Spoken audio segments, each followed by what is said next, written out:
going on, everyone? Welcome to SV Californica. We got a really cool day sail planned today. We're gonna leave from here in Avalon and untie from the mooring and go over to a place called Toyon Bay. And the reason we're gonna go there is to go see one of my favorite plants called Toyon, or Heteromeles arbutifolia. And it's a really cool plant. It's a great time of year to see it this time and around Christmas time, because it's also called Christmas berry. Boat's all warmed up, ready to go, and we're head out to Toyon Bay.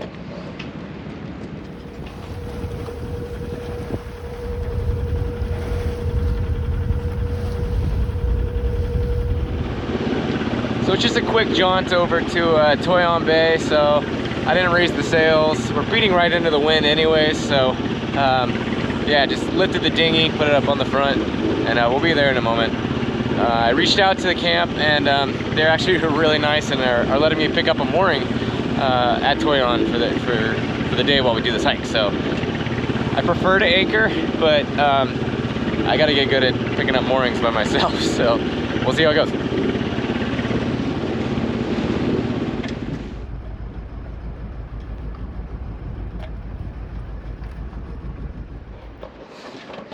All right, we're all set, safe on our mooring.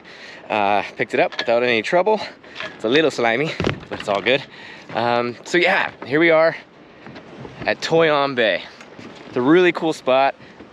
It's actually a summer camp called CIMI, or Catalina Island Marine Institute. And I did it as a kid. I got scuba certified at 13, went to this summer camp, and it's ran like a school. So they ran it like you had 6 periods.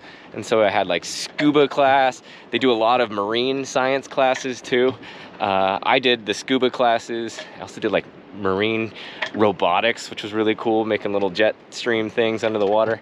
Kayaking, all that type of stuff. So it's a really cool spot. If you're looking to maybe something you want to do for your kids, there'll be a link in the description to check that out. So it's the off season right now, so it's kind of a good time to go up and explore Toyon Bay. I love coming ashore and being greeted by one of my favorite plants. This is the Catalina Island live forever, or Dahlia virens subspecies Hassii, and it's an endemic, meaning it only occurs on Catalina Island, nowhere else in the world. It uses succulents, so it's able to store water and nutrients on these dry cliff faces with little to no water, and it's able to do its thing. Really cool structural plants. They are succulents, and I love this plant. The Catalina Island live forever. All right, let's go for another hike. So I was lucky enough to be able to pick up a mooring here, but you can anchor, and so there are 2 little spots you can anchor. One is on the west side, just outside the mooring field. You can anchor there, or you can also come here on the east side towards Avalon and go bow and stern, kind of tucked in past the moorings here. That was going to be my plan, but luckily I got in touch with them. They're letting me pick up a mooring, so real grateful for that. All right, here it is. This is the Toyon, and it's just an incredible display here in Toyon Bay on Catalina Island. Here on Catalina, they can get pretty large, and makes you think that it's possibly some of that island gigantism, this phenomenon that occurs on islands where plants get bigger. But this tree is just putting on tons of berries, and all these are edible, but be careful with anything like that. But they do provide a lot of food for birds, like cedar waxwings really like this plant, and other birds that eat fruits as well. And the island fox. The island fox love these berries. So this time of year, in the winter, this can be a really good food source for animals like that. It is a member of the rose family, so it will have huge bouquets of white flowers that then will get pollinated and turn into these palm fruits this time of year around Christmas. So it does have that common name of Christmas berry. You can see it's very Christmas-like feel to it with the green and red. And yeah, a lot of people make native wreaths with them.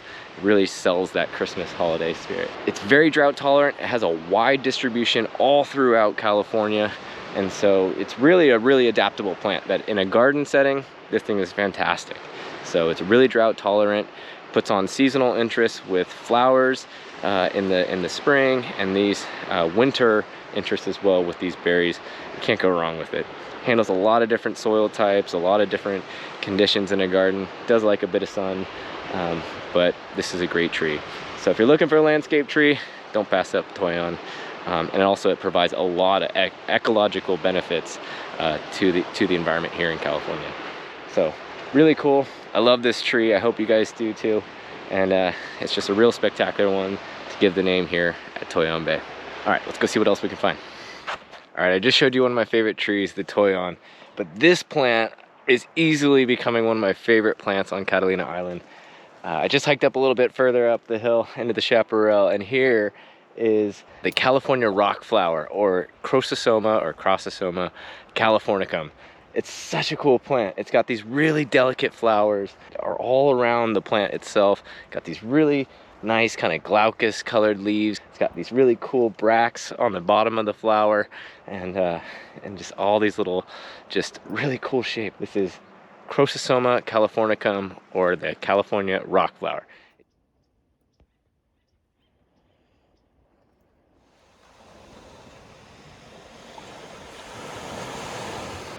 All right, I want to thank you all for joining me on this exploration of Toyon Bay. I hope you guys enjoyed it. I hope you also learned something. And yeah, please hit that like and subscribe button, and I'll see you all on the next adventure.